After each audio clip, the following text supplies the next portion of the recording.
friends and enemies, and welcome back to Metia's Miscellaneous Melange.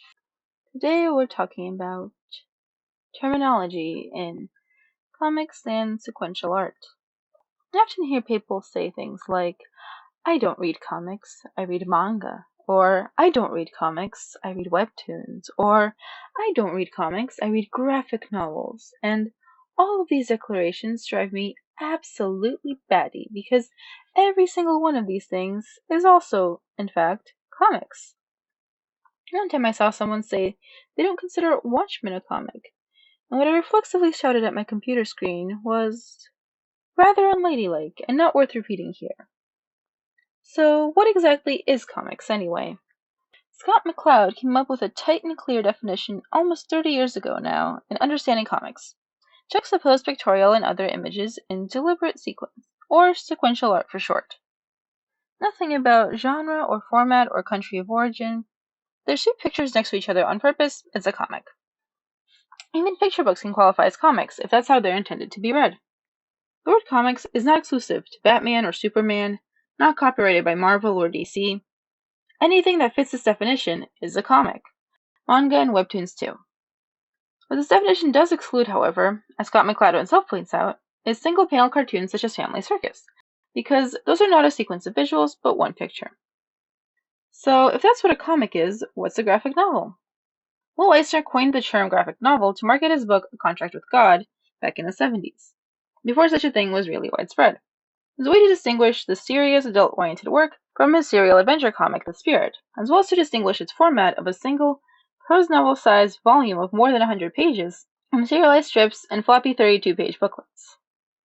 The term caught on, and nowadays, the term graphic novel is used for both collected volumes of serialized stories like the aforementioned Watchmen, and for comics always intended to be published as one volume of usually 100 pages or more, such as Anya's Ghost. I've also seen people call very short comics of 10 pages or less graphic novels in an attempt to make them seem more serious and literary, and those people are wrong and don't know what they're talking about.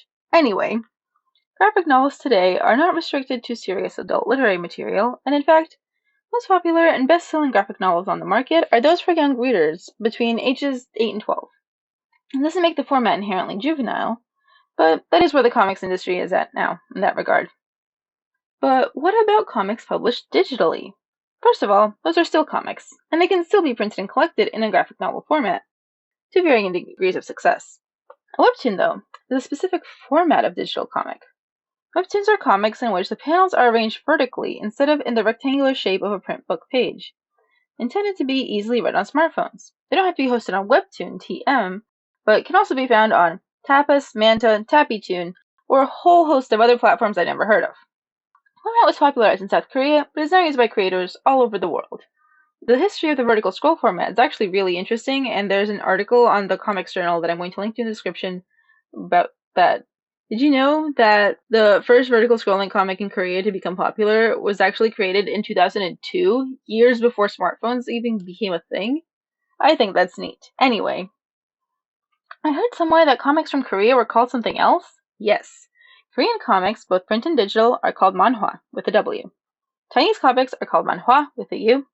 And Japanese comics are called manga. All three words refer to both print and digital comic formats, and they're all still comics.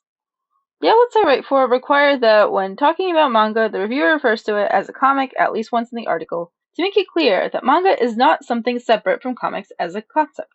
Manga is also comics. So, if not all digital comics are webtoons, then what is a webcomic? A webcomic is a comic that's posted online. That is the only criteria. Webtoons are webcomics, but so is the daily comic strip Coming of Age, so is a single-panel format Instagram comics, so are comics that are shaped like print books, that are also posted online. But in that case, what's a mini comic? Well, here in the US, mini comics are little comics that are generally stapled in the middle, usually shorter than 50 pages, although the exact length of what qualifies as a mini comic it can be up for debate. And they're usually self-published and distributed fairly cheaply at comics festivals or published by small presses and micropresses. However, in Europe, comics that are smaller than A6 size, whatever that means, are called small press comics. But in America, small press comics refers to comics that are published by what is known as a small press. What is a small press in comics? Well, basically it's complicated and you know it when you see it. Most broadly, it means anything published by a publisher outside of the big two, which is Marvel and DC, and the big five, which are the big five literature publishers. That is Hachette, HarperCollins, Macmillan, Simon & Schuster, and Penguin Random House. Most narrowly, small press generally refers to independent, smaller-scale comics publishers and self-published works that define themselves outside of the direct market. What is the direct market? In a word, confusing. Here I am referring to serialized 32-page softcover booklet comics sold directly to comic book shops, as opposed to graphic novels sold in bookstores or published by the Big Five. Small press that defines itself outside of its relation to the Big Two, Marvel and DC, is like publishers that are not intending to compete with Marvel or DC and don't make content that would be of interest to readers of Marvel and DC. So comics that are technically small press or independent but don't fit the vibe, I would say, would probably be stuff like Image, Titan, Dynamite, Vault. And stuff that does fit this small press vibe would be publishers like Top Shelf, Drawn and Quarterly, Fantagraphics, Field Mouse Press.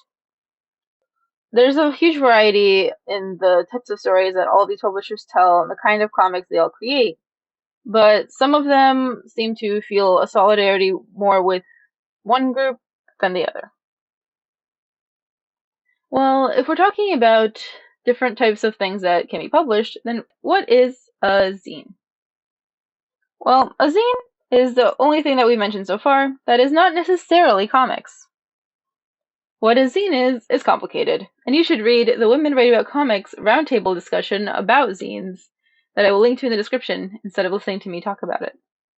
But in short, zines do not have to be comics, although some are. Zines can also be collections of fiction or art, and are often created in the context of a fan community or a transformative work related to fandom. Now, I could define for you some elements of comics pages, like panels, gutters, speech balloons. I could define elements of book production for you, like full bleed and binding and paper quality. But I don't feel like doing that right now. And I hope that the terms that I have defined for you and explained for you and clarified for you a little bit today have made it a little easier to go around the comics enjoying sphere that you go around, presumably. That's all I've got for you today. Remember to like, share, and subscribe, etc., etc., and leave a comment if you think I'm horribly wrong about any of the things I've said today. I promise to look at it, at least. This has been Metia's Miscellaneous Melange. Thank you for joining me today, my dear friends and enemies. I'll see you next time.